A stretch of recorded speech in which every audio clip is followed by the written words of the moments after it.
igitego cya mbere ndagitsinze anyuze aha ngaha nanjye reka nzinyire hano mpamagara musaza wanjye mubwire ko umuryango umaze gutandukanya ubundi ahita afatiraho.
neza uri mwiza. Twiriwe. Bize gute? Nashaka natameze neza. Kibazo ibintu ubona. Siko umuntu kuvugira hejuru byagenze gute ugure mwiza? Ntajya mvugira hasi. Kuno kagira ikibazo. Cyagenze gute? Kuvugira hejuru. Ko nakubwiye ko tumeze neza urajya ngo ugende bite ko. Siko noneho bigenze gute? Cyagenze gute? Ni iki kibazo gihari? Sheri? Mbara. Wagira ngo ngufashe ikibundi gihe wahere ntesha umutwe. Urashaka iki? Urakomeza unyikora akoreshwaho mukumbaza iki? Nimba waranzanye kuba umugore waraguhanzanye ngo mbe umukozi wawe. Sibyo? Iki cyumva. Ibyo utaha nawe ubikore. Se niyo mpamvu utakoze n'amasuku aha ngaha noneho. Gukora amasuku hano bisobanuye ko ugura umukozi. Ariko kanakumira umuhe nako noneho. Niko aka kanya koko. Sheri bigenze gute se?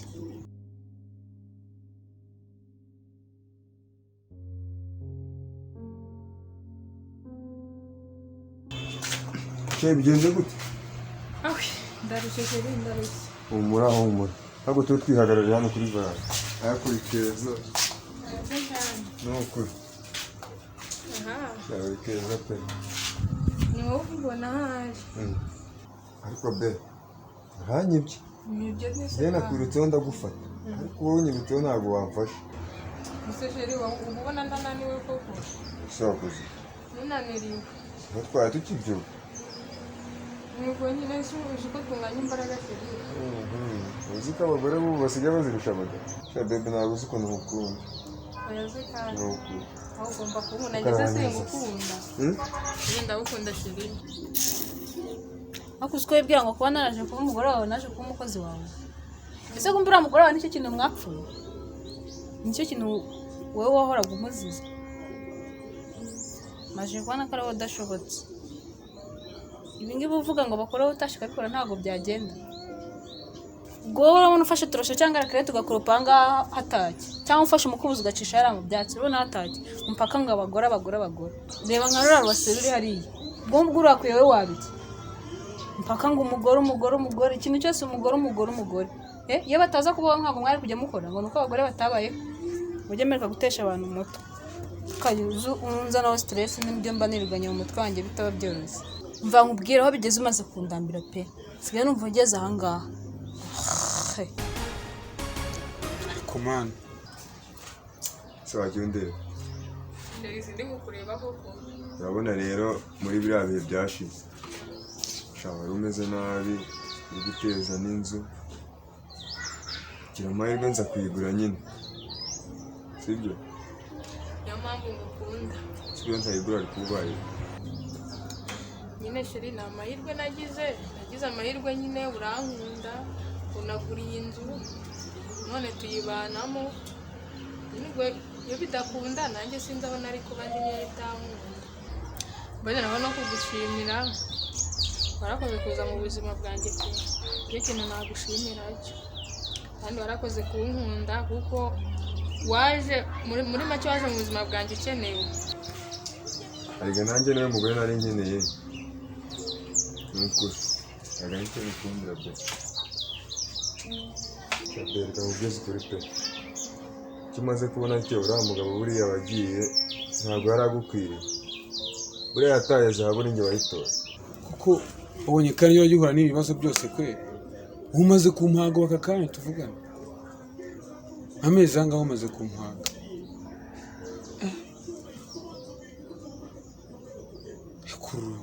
ngo z'iki gihe byagenze gute kwe njyewe gutyo ntabwo nafata ikiganza cyanjye ngo umugore ko bizigira bibaho never umfashije mu maguru mashya wamfasha ukansohokera mu rugo ko ntabwo nzigeranya nserana nawe mu rugo mbabarira pe ndabigusabye.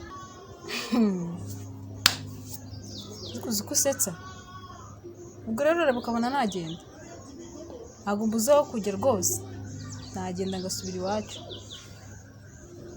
utaza kugira ngo waza unyifatira uko wiboneye ngo ni uko ngo ndi mu nzu yawe kise ni igiki nagenda rwose ahubwo unarebye nabi niwe wagenda.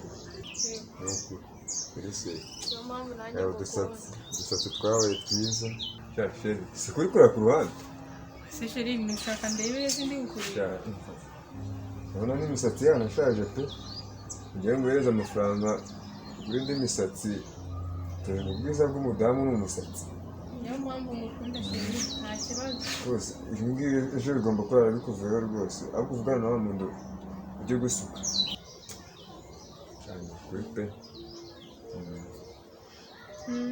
harya sheri none ni kwa kangahe? ni kuwa gatanu. Ejo twariye umuceri uyu munsi nshaka kugutekera agafiriti inyama. Ndabona rero gusohoka nka byakunaniye reka mbyikore noneho ngiye gufata kitwe ikintu cyawe cyose kiri mu nzu gishyire hanze kandi n'ubwongo genda usohore ubwo ngende nakomeje ngewe gerayo twagira ngo hari ikibazo mfite genda usohore kandi utakomeza kunkoroga babarije icyo ngukundira uwo Sheri tugenda ngiye kugutegurira uririmbire nta n'ikibazo sinzi uko waje mu buzima gusa nisanze dukundana ako naje guhereza reka nkubwire ahubwo uzifuza kungaruta kandi kibibonye gabanya amagambo aho ngaho uzifuza kungaruta kibibonye reka nkubwire wowe uzifuza kongera kubana nanjye bitagishobotse uwo ni nkwifuza dore uko bavuga singaho nibereye kanze nkuze ngo ugira ubwira hanga gira vuba vuba ubwo wantindiye amagambo yose kwinjira mu mutwe buriya wantindiye gira vuba vuba nigende kunde mu matwi ngo sheri tugende ngiye kugutegurira sibyo nta kibazo agaruka mare nkubwiye aho sheri bizo zawe nawe zizanyica po gusa sibyo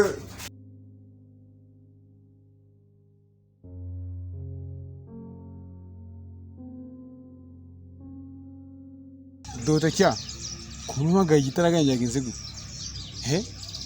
ubu kazi se muragasoje kwe ntabwo bishoboka ntungura kwe niko iyi saha kwe bose uko ibintu bitekerezaga siko bikiri aka kanya tuvugana ngeze mu kazi mbona ibintu byahindaguritse ushyiramo pini bikanga niko kuguhamagara nyine niko ndumubona aha ngaha gutya aka kanya ngo sikuriseriye koko ibi ntabwo bishoboka kandi buri gihe mpora nkubwira kujya mu kazi wawe wafashe droge maybe ushobora gusanga ariyo mpamvu yatunyoherwa Pascal niko ngo Pascal ya company ngo wayibagiye uri ibintu bishoboka wewe kanza ahubwo tugere ku kazi ngiye kubireba neza ntabwo bishoboka. Yes, droge ndazifata nose niba nzifata n'abandi barazifata nibagiwe pini n'abandi bayibagiwe kuki ufata nk'ikigoryi ubundi urangurisha ndakubaha ariko utarangiye kuzana ibyo gufata droge mu kazi ntabwo nyambikora. Oya Dr. Kya tuza kwanza banze umbwira unsobanura neza akantu ku kandi detail ukuntu byagenze ngo abakozi bose bashyizeho password biranga ntabwo ndi kubyumvisha buriya sobanura neza ibyo bintu ko nyine imva n'imvano yabyo boss na Irene twizeraga kuri ibintu bya password yahindukaga agahita abikurikirana aka kanya twageze mu kazi dushyizemo pini byanze tuvatereka twifashisha mugenzi wacu kureba mu kazi dusanga ntawigeze hagera. Ntabwo bikora iki birashoboka ntabwo bishoboka ibyo ntabwo ndi kubyumva neza ngo na Irene ntabwo aje mu kazi boss ibyo ngubwira mbihagaze aka kanya Irene ntabwo aje mu kazi nose ni telefone yanjye wakira aka kanya gusa sede yaragiye mu kazi gusigarana n'abantu sinasigarana nande sheri kuba gushakira umuntu uzazi kugumira genda ubwo umukozi se yazaga ajya akora iki koko se ko mu minsi iri imbere ngiye kugenda gukorera kure uzasigarana nande ubwo nyine nujya kugenda tuzamushaka nzabwire sister ze niba ubonetse byapfa kuruta sheri aho kugira ngo tuzane umukozi wawe na sister wawe tuzasigana nzamubwira kuko n'ubundi nawe ntabwo ushaka kuzajya wirirwa mu rugo ushaka kujya gucuruza ikibazo se sheri bizinesi imeze ite mu Rwanda cyane imeze neza pe biragenda ariko ejo no hari umutipe wagiye Dubai ejo niho nzamuhamagara mubaze nta kibazo pe ariko mbwa ngo baramaze kuyipakiza ubwo nyine bizahagurukira buriya ibintu kuva iriya gushyika ino biba bigoye pe birumvikana kuko hari igihe turangura imari kuriya yagera mu nzira abarushimusi bakayishimura niyo mpamvu buriya tuba dusabwa umutekano uhagije mu mari yawe ubwo bimeze sebe umusore turabikunda cya kigabo cyane njyaga numva kigutesha umutwe ntabwo kirongera kuvugisha reka ntukajye umunyibutsa iriya ni sitori zarangiye ntazi ko nyine sheri uriya mugabo twabanaga nta kintu na kimwe nakoraga ku buryo yashira icyo ari cyo cyose nakora ariko wowe ntacyo nagushinja pe ese shaka ujya no mu gikoni nkagusongera ubugari shaka baranyahiriye ntayashira abakozi bose bahamagaye ngira ngo wenda n'ibya n'ibisanzwe barankeneye nk'ibisanzwe Irene ntabwo yaje mu kazi twari tuzi ko saa moya zagiraga yageze mu kazi akazi gatangira saa 2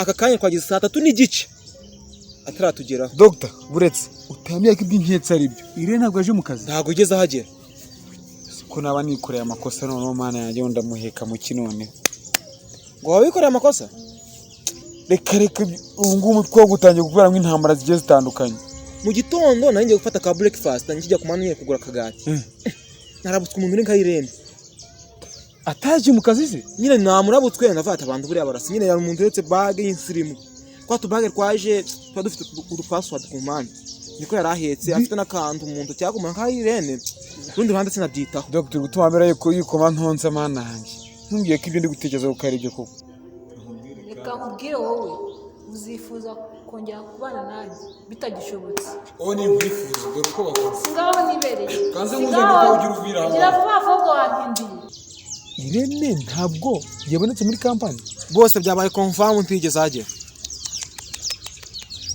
yikoreje agati mu ntozi koko Irene engineer ntabwo ahari pini zahindutse Irene nkoreye ikosa noneho nimba ndi bugukorera iki noneho mana yanjye Irene yabuze uzi ko ku cyumweru nasemeye na Irene narashyamiranye bikomeye cyane bigahura he na pini zo muri company kuba ataje mu kazi bisobanuye ko ashobora kuba yatotse n'igihugu ahubwo ngubwo confirm bihuranye n'ibyo nahoze ngubwiye mu gitondo nakubwiye ko twavuga afite bag sibyo aka kanya rambwiye ngo mwarashyamiranye ngo ibiki pini mu kazi zahindutse wabyikoreye nyine cyabikoze cyo nakubwira cyo simenyereye ko ndakora Dr ngiye gusara ye wihangane Dr ngiye gusara oya bose wanjye reka maze ngere mu rugo urumva ibindi uraza kubimbira kuri telefone Dr yangiye gusara n'ukuri ndasaze we mana we Irene we mana we umbigenje gute koko ukweri Irene ndamukura koko ukweri ariko icyo nakora ni kimwe cyonye kugira ngo ngenge ngaruke mu murongo ngiye kujya gusemba baza umugore wanjye wa mbere nta kindi kintu ngomba gukora Rwanda ko bavuga nyine ngo iyo umuntu akoze neza baramushima utajya ushimira ko azi gusanga ubugari wasanga uyu munsi ari wo muco wo kugushimira kandi uyu munsi ntari buteke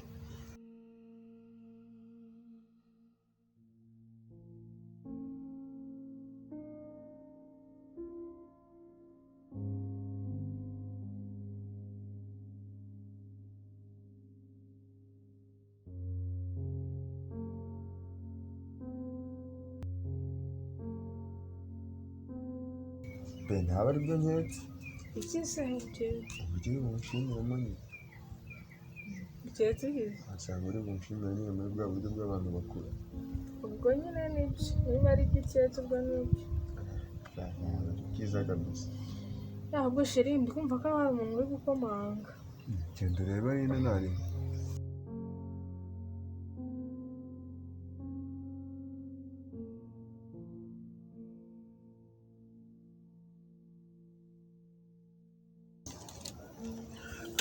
umugore wanjye mwiza ese none azanywe n'umuvu wawe umukuru yanjye se umukuru y'iminsi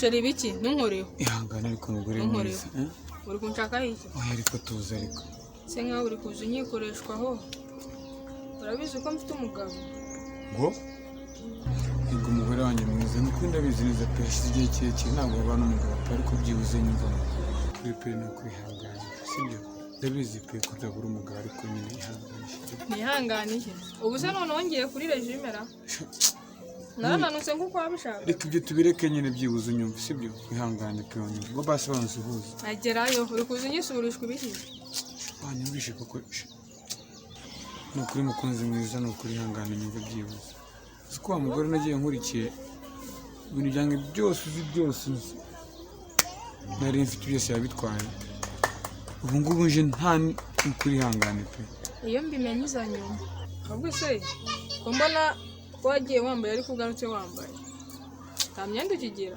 wareka n'iki ni ukuri pe mukunzi wanjye mbare nyumva pe mpamvu iki nyine nyumva ibyo ndi ese kukubwira cyagiye kutanyumvira nyine ibyashize reka tubyibagirwe twongere twibanire neza nyine iyo nkuko mbimenya iza nyuma ibyo nakubwiye ibyo ndabyumva ni ukuri kw'Imana pe nakubwiye ngo iza nyuma ni ukuri ndabyumva wisende kandi none reka watinze wari ukiri mu biki ngo nde wisende noneho kandi Mana yanjye ntuye ko ari umugabo wawe noneho Mana oya ni umugabo wawe oya ntabwo bishoboka ni ukuri si ubwo wabinkora koko wansize se uzi ko ntazabona undi oya ni ukuri pe ni ukuri ugira ikigongwe ni ukuri ndagukunda yego Mana Mana we Mana we Mana we Mana we be ikintu cyari kinzanye nanjye kuvuga ko wa muntu uri buguhindura ibisuku yahageze uhita uzamuka kuko bikakushera ibintu icyo wamaze kwera iki se ntabwo ukora wowe sheri agerayo